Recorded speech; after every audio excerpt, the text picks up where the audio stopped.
There are moments when you ask yourself, did I stay silent out of kindness? Or because I was taught my whole life to sit down when others walked in? Loretta Sinclair was invited to her grandson's wedding, but was seated at the very edge, like a stranger. No one greeted her. No one poured her a drink. No one knew she once saved an entire empire from collapse.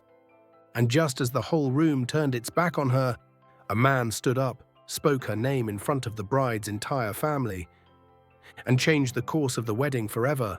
Watch till the end, because this wedding is about to change hands in silence. Loretta Sinclair's modest apartment was bathed in the soft light of late afternoon. She was folding a tablecloth when the doorbell rang. A polite mailman stood smiling, handing her a cream-colored envelope with elegant embossing. On the front, in delicate handwritten script, "Grandma, it's the most important day of my life. I can't do it without you. Julian." Loretta gently opened the envelope. Her hands trembled slightly with age, but her eyes were still sharp, unwavering. Inside was an ornate wedding invitation, embossed with the names Julian Sinclair and Charlotte Whitmore.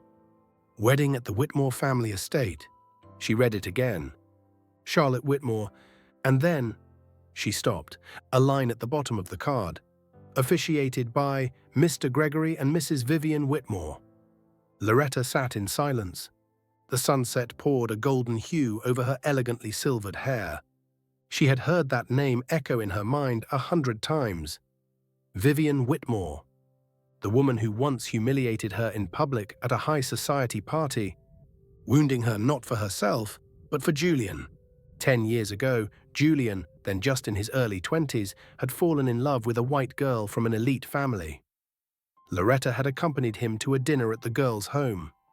But the moment she entered the room, Vivian, glass of wine in hand, voice sharp as a blade, said, "Oh, I thought you were the driver, or perhaps the cleaning lady who got lost." The words cut through the air. A single sentence that severed the future. The girl's family instantly opposed the relationship, citing a lack of social compatibility. Julian had been too young to resist the silent machinery of status and reputation. The first love collapsed. Loretta never blamed him, but she had never stepped foot into a place like that again. Until now. So why had Vivian agreed to this wedding?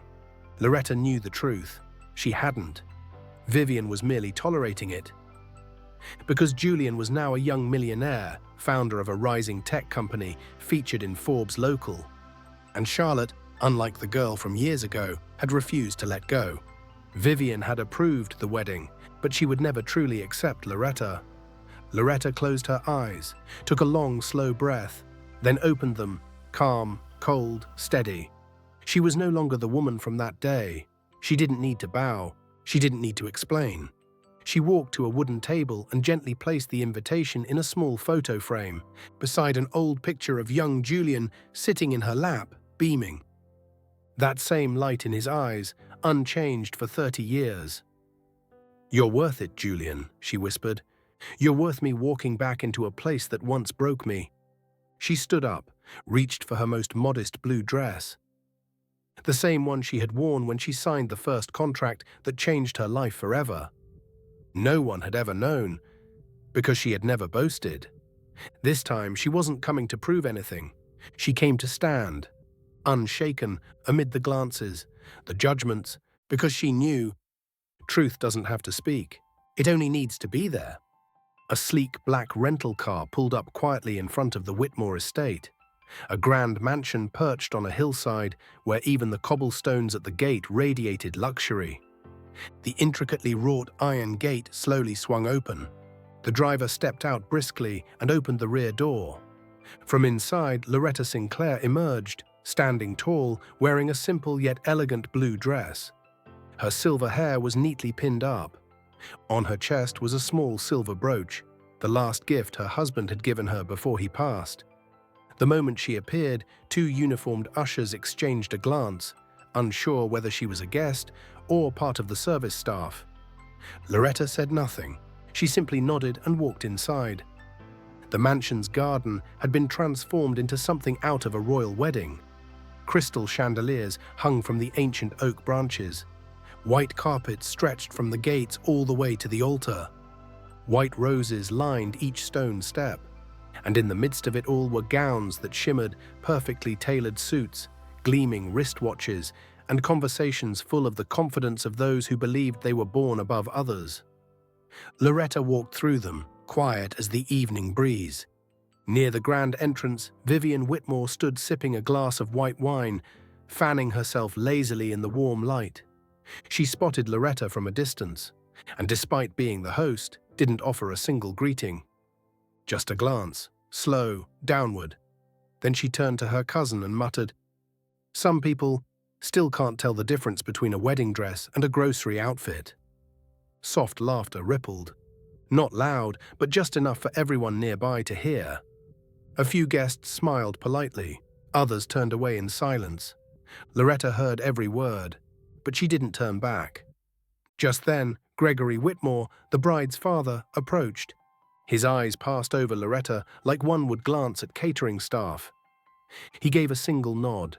No handshake, no welcome. Gregory, the man who once said, "Status is assigned, not earned, and not everyone gets in," when Charlotte first told him she was marrying Julian.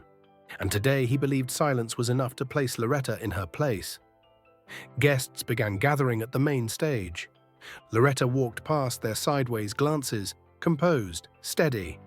No one knew this woman had once received a personal letter of gratitude from the president for launching a scholarship program for underprivileged children. No one asked, no one cared. A young waitress paused mid-step as she passed Loretta.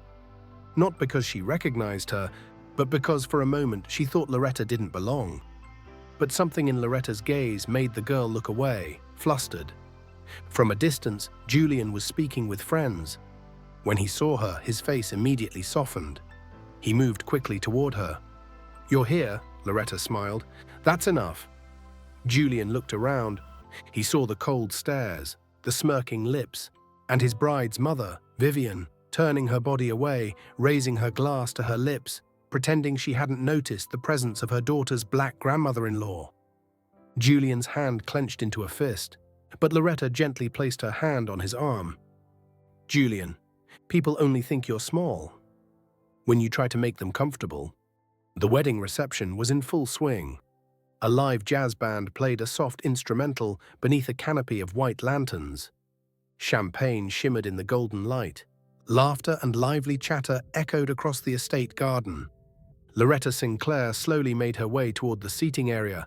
A young usher glanced at the guest list, blinked a few times, and then pointed to a table at the very edge of the venue, near the service area. No flowers, no name card, no one else seated. This is your seat," she said softly. No apology, no explanation. Loretta looked toward the main tables, where powerful guests were welcomed with fresh flowers and aged wine. Then, without a word, she gave a gentle nod and walked to her seat. She sat down. The chair was slightly lower than the rest. Its backrest was uneven. Right behind her was the service path. Every time someone rushed past with trays, the hem of her dress was brushed or nudged. A middle-aged man seated nearby saw Loretta reaching for the water jug. He casually picked it up and poured himself a glass, without so much as acknowledging her presence. Across the lawn, Charlotte Whitmore, the bride, stood near the entrance taking photos with her family. She spotted Loretta, saw how her own mother had just offered a radiant smile to a business partner, and then immediately turned cold at the sight of Loretta's table. Charlotte looked away, flustered. No bridal gown, no matter how lavish, could hide the war within her heart. Vivian Whitmore, the mother of the bride, sipped her drink and leaned toward a friend. "I don't understand why some people insist on forcing themselves into places they clearly don't belong." An older woman nearby nodded in agreement. "Exactly. The older you get, the more you should know your place." Loretta heard it all. She took a sip of tea, lifted her head. There was no anger in her eyes, no trembling, only the look of someone long familiar with this kind of disdain.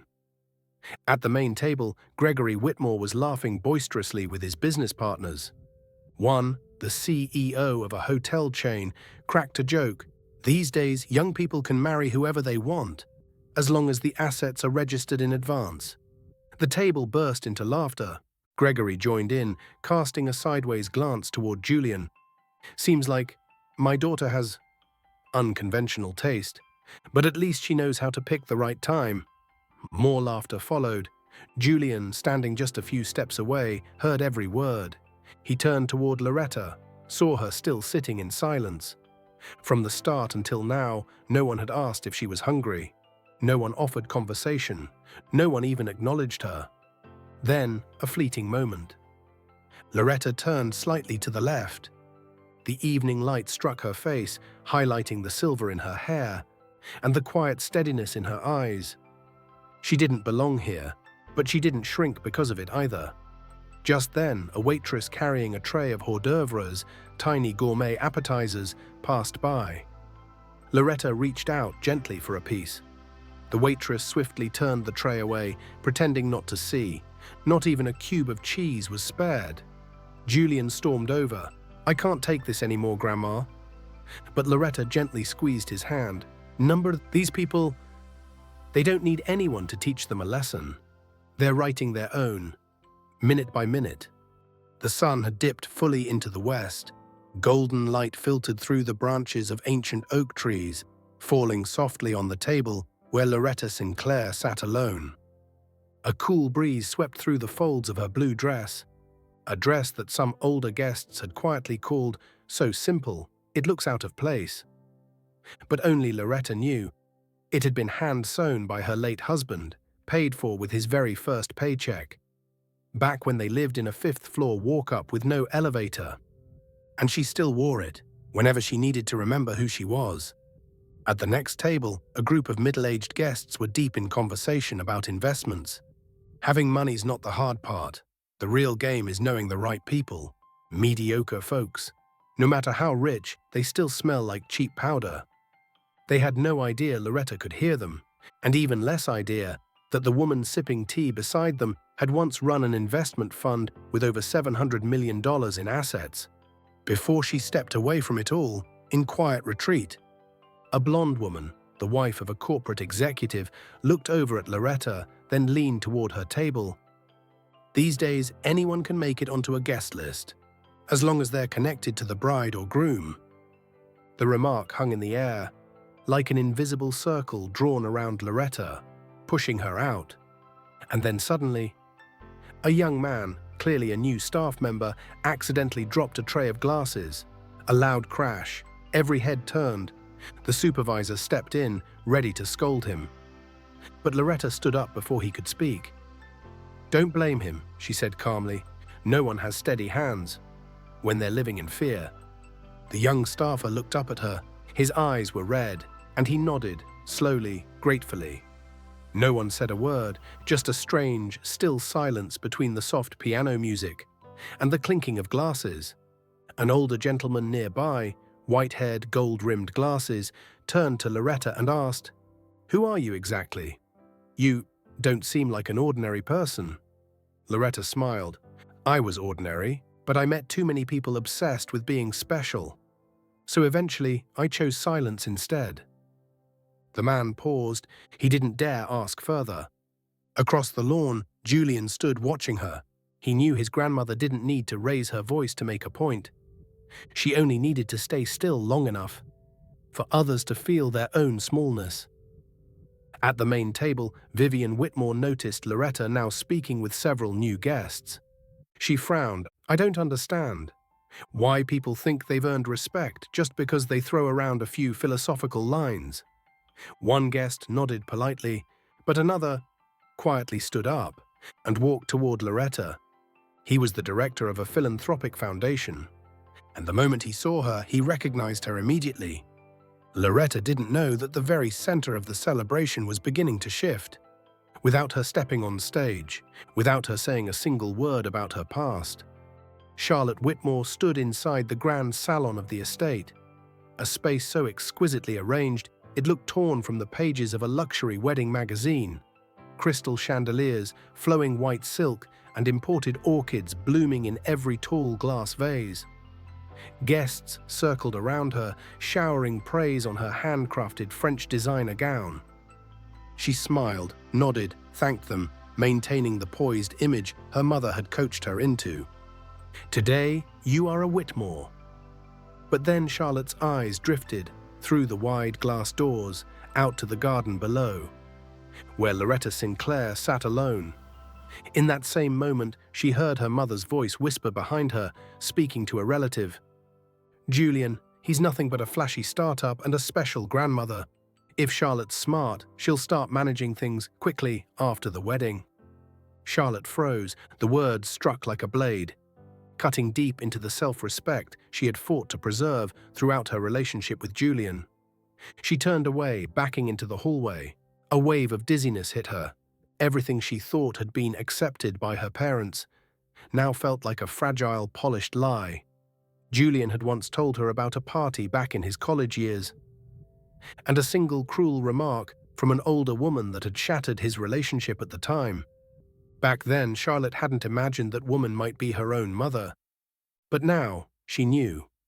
And the woman being deliberately humiliated at this wedding was Loretta, the grandmother Julian revered more than anyone else in the world. Charlotte stepped out onto the balcony. She looked down into the courtyard and saw Loretta sitting in calm stillness, one hand resting on a teacup, her silver hair glowing in the sunlight like a quiet halo. No one sat with her. No one checked on her. Only a few polite guests hovered nearby, hesitant, unsure whether they should speak. Charlotte gripped the railing. Her hands trembled. She remembered the visits, how Loretta would always bring homemade lemon tarts, always smiled gently, always asked, "Are you all right, dear? Is work making you forget to eat again?" She remembered Julian's eyes when he spoke about his grandmother, pride, respect, and sometimes a deep ache. And then the question arose inside her, if I stay silent, who am I standing with? And does that silence honor the man I'm about to call my husband? Below, Julian had also started to notice. Charlotte was watching, and she was struggling.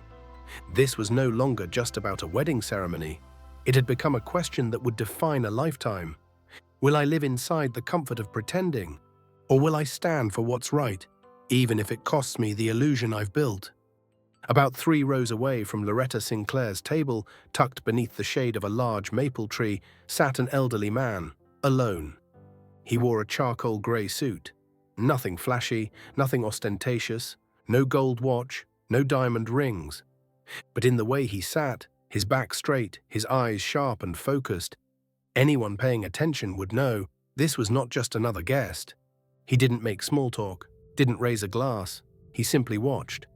From the very start of the wedding, he hadn't taken his eyes off Loretta. He had seen it all. When she was quietly led to the farthest table, when no one poured her water, when Vivian's silk-wrapped insults brushed past her dignity. He wasn't surprised, he simply remembered. And when Loretta rose to help the nervous young staffer who dropped the tray of glasses, the man gave a faint nod, as if confirming something he had long known. She's still the same. A staff member approached with a seating chart. He waved it away gently. I'm exactly where I need to be.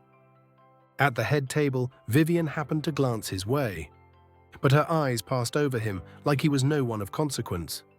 She didn't recognize him, didn't remember the face that once graced the covers of business magazines 2 decades ago. Gregory was too absorbed in talking about stocks and hedge funds to notice anything at all. And that was their first mistake. In a reception flooded with chandeliers and extravagance, he was the still point, a silent force of gravity in the corner. Then an event coordinator leaned down and whispered, "Mr. Harrington, shall we prepare the stage?" He smiled. "Not yet. I want to listen a bit longer. The things no one dares to say are usually the ones worth hearing most." Elliot Harrington, a hidden billionaire, founder of a humanitarian finance fund that had helped lift thousands of families out of poverty, and the man who, 32 years ago, had walked into a shabby cafe with trembling hands and a hopeful business plan, where a woman named Loretta Sinclair gave him his very first opportunity. And today, he was here. Not for the bride, Not for the Whitmore family, but for the woman now being quietly dismissed by them all. The very reason he had anything at all. "They don't know who she is," he whispered, eyes still fixed on Loretta. "But they're about to find out." Julian Sinclair quietly excused himself from his group of close friends and walked swiftly toward the table where his grandmother still sat alone. A steady figure, like an old tree, rooted in the middle of a restless, glittering celebration. Loretta Sinclair looked up as she saw her grandson's silhouette. She smiled gently. "You don't have to leave your friends just because of me." Julian pulled out a chair and sat beside her. There was tension in his eyes now, and no attempt to hide it. "They're treating you like you don't even exist. I can't just stand there and watch it happen." Loretta placed her frail hand softly on his. That same hand had once walked him to school when his mother had to work, had cooled his forehead when he burned with fever, had stood in the rain, waiting for him to finish basketball practice. "Julian," she said slowly, "I've lived long enough to know, not everyone deserves a reaction, and some lessons are best learned by those who teach them to themselves." Julian tightened his grip on her hand. "I want them to know who you are. They don't deserve to be called my wife's family." Loretta looked at him, not with scolding, but with the eyes of someone who had weathered storms, and understood that dignity never needs to raise its voice. "Do you think I came here to be respected? I came for you, so that if you're ever in a room where you feel alone, you'll remember this feeling, and you'll never let anyone else suffer it because of you." Julian didn't speak, but both his hands resting on the table clenched tightly. He turned his gaze toward the heart of the celebration, where Vivian was laughing with high-profile guests, completely ignoring Loretta's existence, and where Charlotte stood frozen, motionless. Loretta followed his eyes, then spoke softly. "There's something you can do for me if you want." Julian turned to her. "What is it?"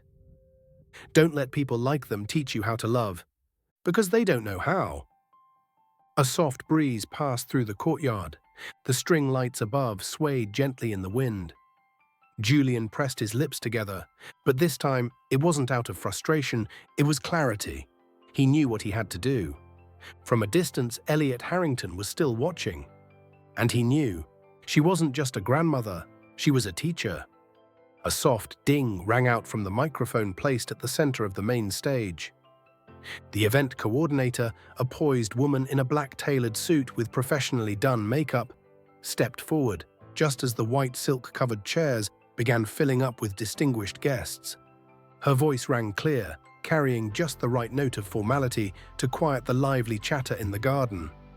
"Ladies and gentlemen, before we begin the official ceremony, the Whitmore family is honored to introduce a very special guest in attendance this evening, someone whose name alone speaks for itself, and whose presence here is nothing short of a privilege." Immediately, the front row sat up straighter. Wine glasses were set down.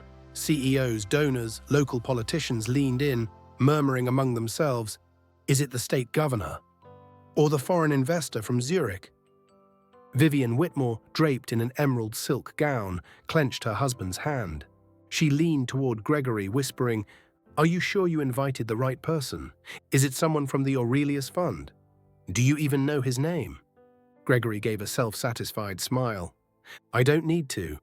All I know is they're looking for a partner. And tonight, we're the center of attention." Charlotte stood near the steps, leading to the altar, her gaze unsettled. She looked toward Julian, who was still seated beside Loretta. But he didn't look back. His eyes were fixed on the stage, on the moment the honored guest would be revealed. The coordinator continued. "He is a man who has guided dozens of companies through crisis, the founder of one of North America's largest humanitarian investment funds, and above all, someone who has quietly stood behind success stories few ever knew about. Please join me in welcoming Mr. Elliot Harrington." A brief pause, then applause. Scattered at first, then swelling across the garden, all heads turned toward the center aisle. But no one appeared on stage, because Elliot Harrington was standing up from a modest chair at the far end of the garden. No fanfare, No assistant, no spotlight. And then, instead of walking toward the podium, he turned and walked the other way. The entire garden seemed to pivot with each step he took. Everyone assumed he was heading toward the main stage, where the microphone and spotlight awaited. But he turned left, and then, one by one, the guests realized he was walking straight toward Loretta Sinclair. The whole garden fell into an eerie stillness. Even the background music faded, as if the violin itself had stopped to hold its breath. Vivian Whitmore froze mid-motion, her wine glass trembling slightly in her hand. Gregory leaned forward, his mouth slightly agape. He couldn't make sense of what was happening. Charlotte took slow steps down the stairs, her fingers clutching her wedding gown, now visibly shaking. Elliot Harrington stopped at Loretta's table. No one said a word. He bowed, a slight nod, but rich in respect. Then, in a deep and steady voice, he spoke. "Madame Sinclair, it's been far too long, but I've never forgotten. The only person who believed in me, even before I believed in myself." A wave of hushed murmurs swept through the crowd. Who is she? Did he say Madame Sinclair? What's going on? Loretta remained seated, her eyes calm. She smiled gently. Elliot, your back is still straight as ever, still walking softly, but commanding the whole room's attention. Elliot let out a soft laugh, but beneath it was raw, heartfelt emotion. Whatever I have today, it all began with a morning in that run-down coffee shop and a business plan so awful no one would touch it, except you. Now every gaze in the garden turned toward Loretta, the elderly woman in the simple blue dress, seated at the farthest edge of the garden, once dismissed as an outsider, had become the center. Vivian instinctively stepped back. Her lips parted, but no words came out. The wine glass in her hand trembled, like the very ground she thought she stood above. Elliot turned to face the crowd. I was invited tonight as the honored guest. But if there's anyone truly worthy of a standing ovation, it is Madame Loretta Sinclair, a woman who invested not just in me, but in hundreds of lives. The garden went completely still. Then, slowly, the same guests who had once overlooked her began to realize who stood before them. Not just an elderly woman, not just the groom's grandmother, but a silent legend. Gregory Whitmore collapsed into his seat, speechless. Charlotte stood frozen on the steps. Tears ran down her cheeks, unclear if from shame or from a deep rising gratitude. Julian clenched his fists, but not in anger this time, only in pride, so fierce it left him breathless. Elliot Harrington turned toward the stage, but his voice carried across the entire garden, as if he were standing at a podium of honor.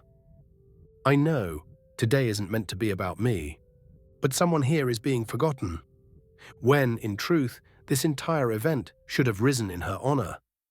He paused, then added, and perhaps many of you have looked at this woman as a background character in today's wedding. He glanced around, not with harshness, but with enough weight that the guests seated near Loretta quietly lowered their eyes. But let me be clear, Mrs. Loretta Sinclair is no supporting character. She is a woman who shaped an entire generation. A wave of whispers swept through the crowd. Sinclair? That name sounds familiar. Is that from Sinclair Capital? Didn't she used to run a fund? I thought she disappeared from the market years ago. Elliot continued, 30 years ago, I was unemployed, holding a handwritten business plan full of typos. I was rejected by every bank, every investor, everyone, except one. He turned to face Loretta. She didn't just invest in me, she taught me this. Real investment isn't about spreadsheets, it's about human potential. Charlotte Whitmore clung to the railing. Tears streamed down her face, not from admiration, but from shame. Shame for every moment she had stayed silent, every time she had looked away while Loretta was treated as invisible. Elliot looked back to the crowd, his voice firm now.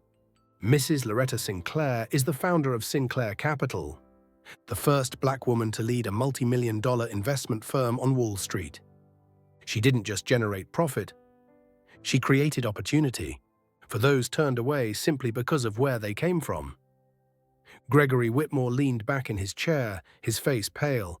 Vivian, still seated at the main table, tried to force a smile, but failed. She had just realized the woman she dismissed with a glance was the one capable of dismantling everything she had spent a lifetime building. Elliot stepped closer to Loretta, gently placing a hand on her shoulder. "I will never be able to repay this debt of honor, but today I stand here.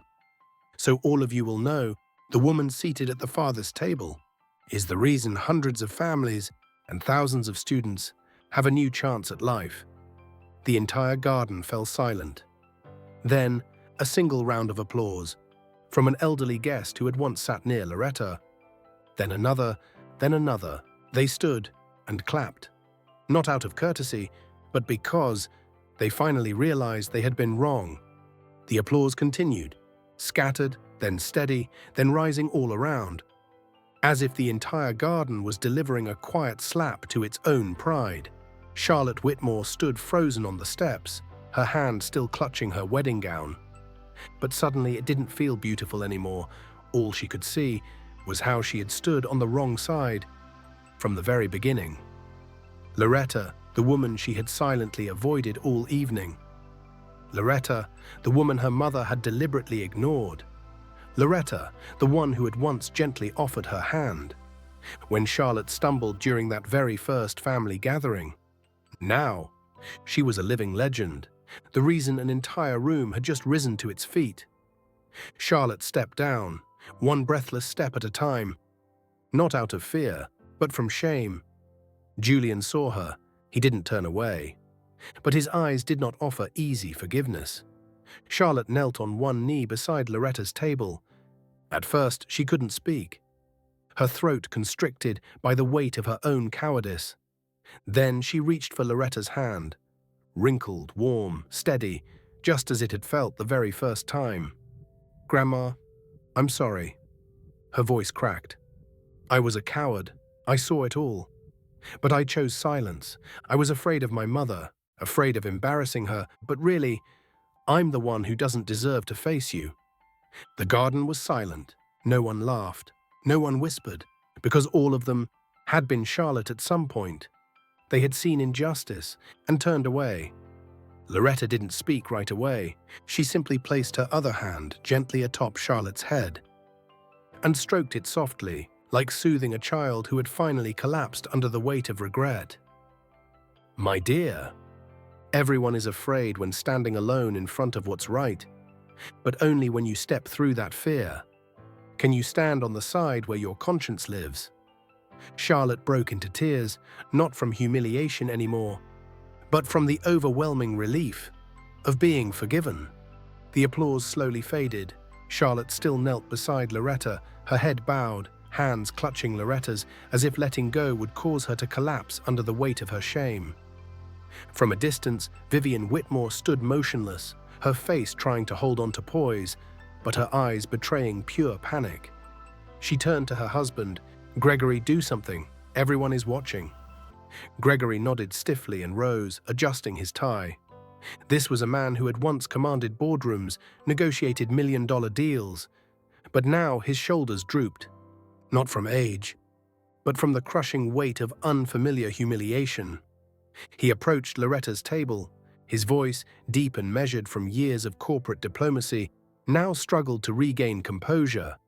"Madame Sinclair, it's truly an honor for our family to have you here today. I believe there may have been a small misunderstanding at the start. Perhaps, had we known earlier, we could have welcomed you more appropriately." Loretta looked up. She wasn't angry. She didn't raise her voice, but her eyes were still, so still that Gregory felt completely exposed beneath them. "A misunderstanding." Her voice was gentle, like wind through trees. "I believe I understood perfectly. I was seated at the far end of the garden. No greeting, not a single glance. No words were needed. Your actions spoke clearly enough." Gregory forced a thin smile. "In truth, had we known who you were..."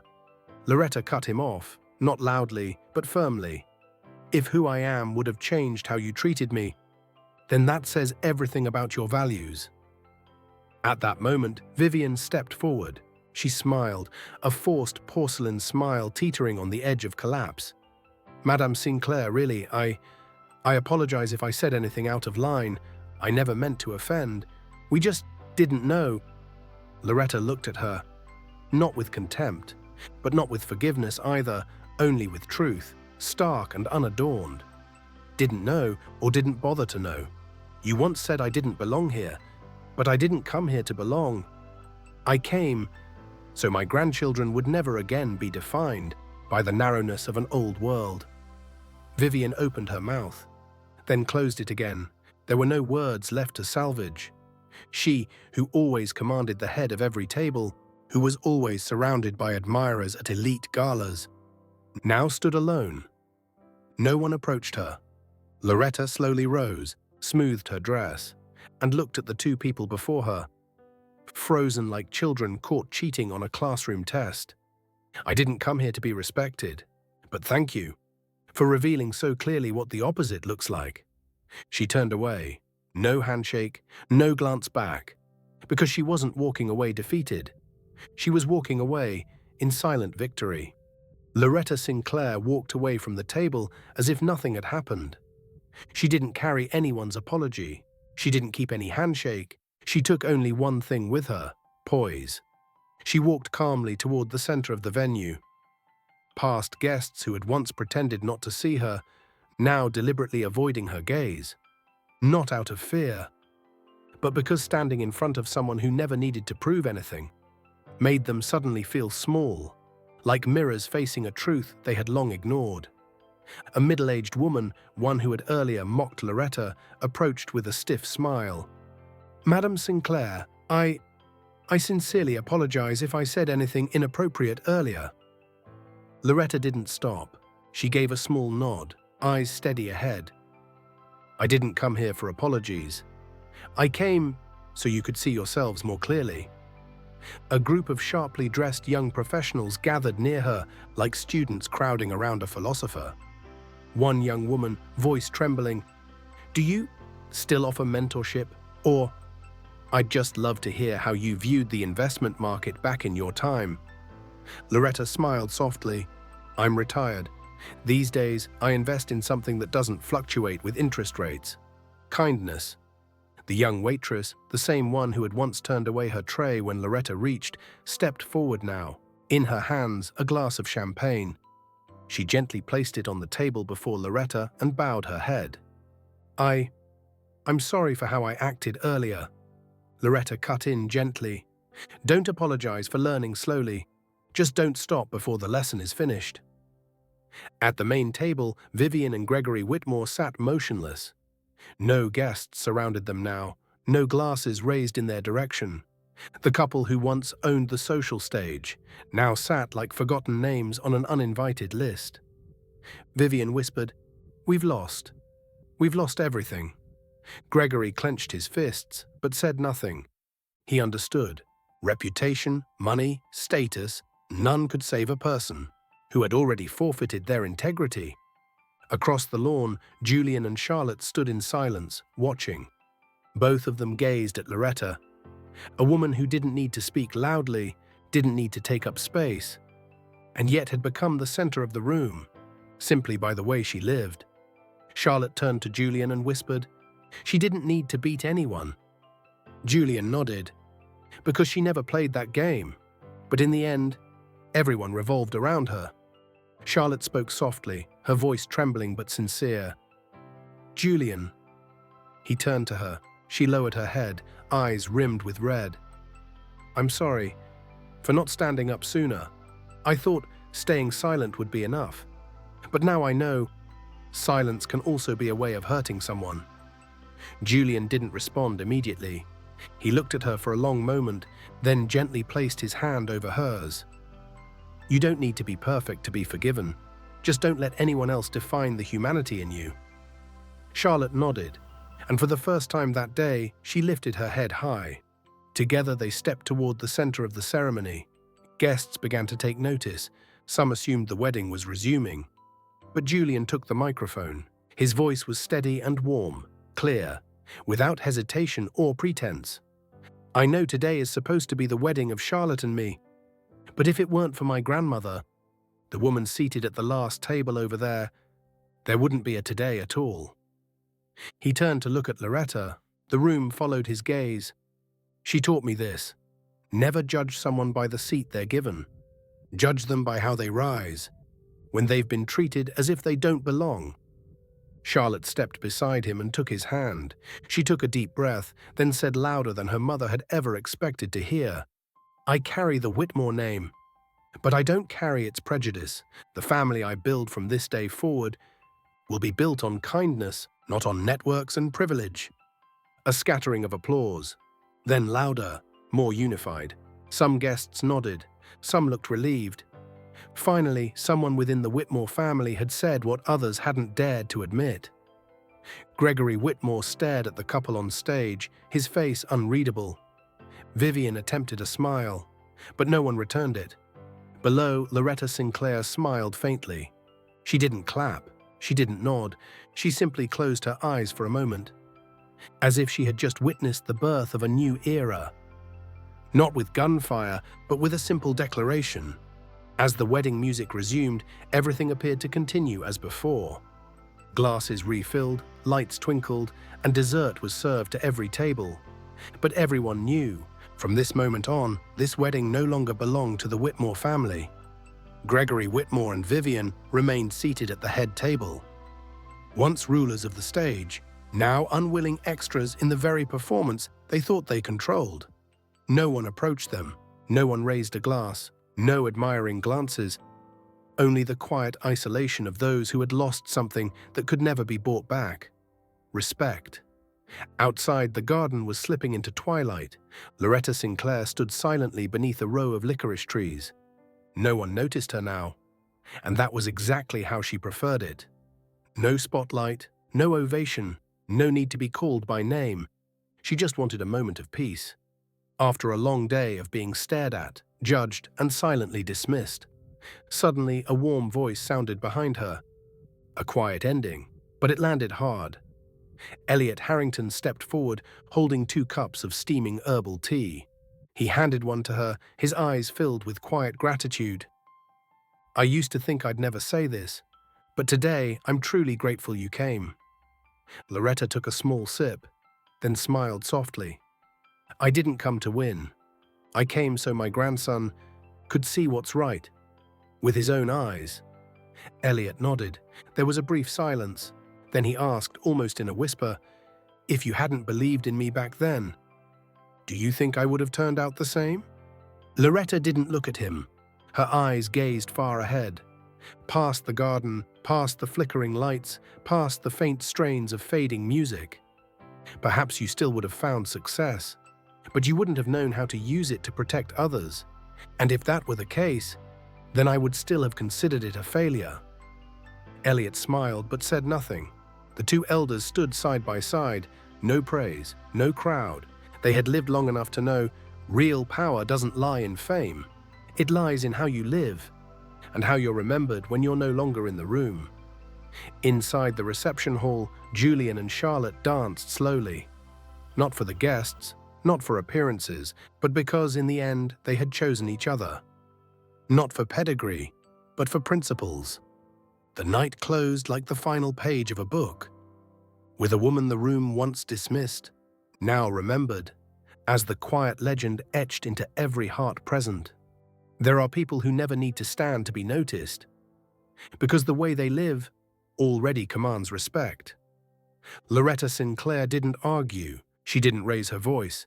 She didn't need to expose anyone. She simply walked in with the same hands that once built an empire, and walked out, leaving those who looked down on her to face themselves. If you've ever been pushed to the edge of the room, judged by the way you dress, speak, or where you come from, then never forget, true worth isn't about where you sit, but about how they remember you, even after you've walked away. Subscribe to the channel for more real-life stories, where quiet pride always finds its moment to rise. And if you've ever been a Loretta, leave us a comment. We're listening.